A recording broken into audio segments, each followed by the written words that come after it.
नमस्कार, सुप्रियाज किचनमध्ये तुमचं स्वागत आहे। चला तर आज आपण बनवू टेस्टी असं शाही पनीर। शाही पनीर बनवण्यासाठी प्रथम इथे आपण एक कढई घेऊया। कढईमध्ये आता आपण 2 चमचे तेल घालून घेणार आहोत आणि 1 चमचा तूप घालून घेणार आहोत। तर तूप घातल्याने पनीरला टेस्ट खूप छान येते। तर आता त्यामध्ये आपण एक कांदा घालून घेऊ। कांदा आपण जास्त परतायचा नाही, कांदा आपण नॉर्मलच परतून घेणार आहोत। नंतर त्यामध्ये आपण तेजपत्ता आणि काही खडे मसाले आणि जिरे घालून घेऊया। आता हे तेलामध्ये चांगले तडतडले पाहिजेत, आपण चांगलं भाजून घ्यायचं आहे तेलामध्ये हे। नंतर आता त्यामध्ये आपण 1 चमचा आलं लसूणची पेस्ट घालून घेणार आहोत। नंतर आता त्यामध्ये आपण काही थोडेसे काजू घालून घेऊया।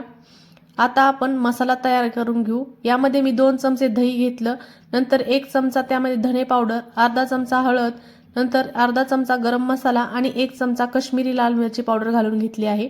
तर आता हे दह्यामध्ये आपण चांगलं फेटून घेणार आहोत। मसाले दह्यामध्ये चांगले मिक्स करून घ्यायचे आहेत। अशा प्रकारे मसाले मिक्स झाले की ते आपण कढईमध्ये टाकून घेणार आहोत आणि मसाले आपण तेलामध्ये चांगले परतून घेणार आहोत। मसाल्यांमधून चांगलं तेल बाहेर पडेपर्यंत आपण मसाले चांगले परतणार आहोत। तर दह्यामध्ये मसाले घातल्यामुळे आपले मसाले करपले जात नाहीत किंवा ते कढईला चिकटले जात नाहीत। तर अशा प्रकारे सर्व मसाले आपण भाजून घेऊ। नंतर आता त्यामध्ये 1 टोमॅटो चिरून घालून घेऊया। आता टोमॅटो घातलं की मसाले लगेच कढईला चिकटायला सुरुवात होतात, त्यामुळे त्यामध्ये आता आपण 1 चमचा मीठ घालून घेऊ आणि हे चांगलं मिक्स करून घ्यायचं आहे। आणि नंतर लगेच आपण त्यामध्ये 1 ग्लास पाणी घालून घेणार आहोत। नंतर आता हे आपण चांगलं 10 मिनिटांसाठी झाकून ठेवून चांगलं शिजू देणार आहोत। आपलं टोमॅटो चांगलं सॉफ्ट आणि मऊ होईपर्यंत आपण याला झाकून शिजवून घ्यायचं आहे। तर आता आपला मसाला चांगला शिजला गेलेला आहे। बघा, टोमॅटो एकदम मऊ आणि सॉफ्ट झालेला आहे। तर आता आपण हे मिक्सरमध्ये बारीक करून घेऊया। मिक्सरमध्ये आता ही आपण चांगली पेस्ट बनवून घेतलेली आहे। तर आता ही पेस्ट आपण गाळून घेणार आहोत। तर मी इथे एक चाळणी घेतली आहे, त्यामध्ये ही सर्व पेस्ट घालून घेतली आहे।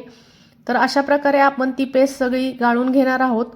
आता आपण एक कढई घेऊया, त्यामध्ये आपण 1 चमचा तेल घालून घेणार आहोत। इथे जास्त तेल नाही घालायचं। नंतर त्यामध्ये 1 चिमट आपण साखर घालून घेणार आहोत। शाही पनीर असल्यामुळे यामध्ये थोडी गोडी असते आणि थोडंसं यामध्ये काश्मीरी लाल मिरची घालायची आहे। आणि ग्रेव्हीला अशा प्रकारे आपण तडका देऊन घेणार आहोत। अशा प्रकारे तडका दिल्याने ग्रेव्ही खूप टेस्टला छान लागते। नंतर आता यामध्ये आपण 2 क्यूब बटर घालून घेणार आहोत। बटर घातल्याने आपल्या ग्रेव्हीला खूप छान टेस्ट येते।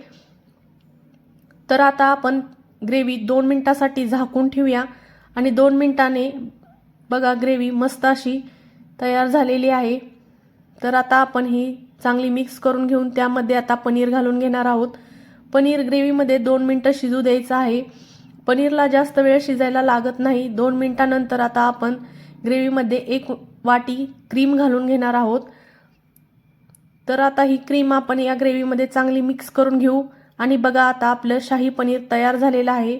अशा प्रकारे शाही पनीर तयार झालं आहे। तुम्हाला ही रेसिपी कशी वाटली ही कमेंट करून नक्की कळवा आणि सुप्रियाज किचनला सबस्क्राइब करायला विसरू नका।